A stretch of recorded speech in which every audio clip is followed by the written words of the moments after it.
Senator from Arkansas. Reserving the right to object, I first would like to begin by joining my colleague from Texas in mourning the loss of the nearly 3,000 innocent Americans who died in the September 11th attacks. We must never, and we will never, forget them. I also want to extend my prayers to the families who lost loved ones that day and who bear the weight of their loss in their hearts every single day. However, I must object to this bill today because it hasn't yet received the careful consideration and deliberation that the subject warrants. First, and contrary to some suggestions, the bill would enact more than mere technical corrections to earlier legislation. Rather, the bill's provisions would significantly change how a highly technical area of U.S. law is interpreted. But the Judiciary Committee hasn't held a hearing or a vote on this bill. Not the fault of the senator from Texas, to be sure, but a fact nonetheless. I also question whether the Foreign Relations Committee should evaluate the bill as well, given its consequences for our foreign policy.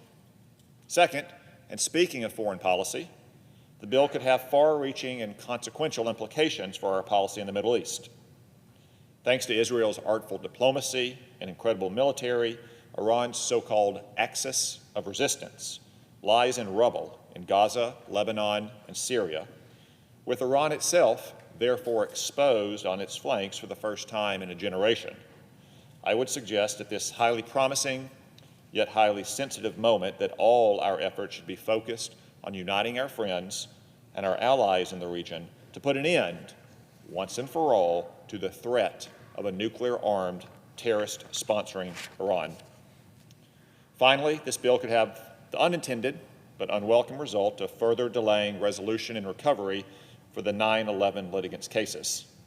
The courts will likely need to reopen and relitigate past decisions based on the changed law, while a disproportionate amount of any future recovery could go primarily to insurance companies and lawyers, instead of the families of the victims, if any recovery comes at all. For these reasons, I must object today, while suggesting that the new Congress revisit the matter with the hearings, regular order, and full consideration that the subject deserves. I yield the floor. Objection is heard.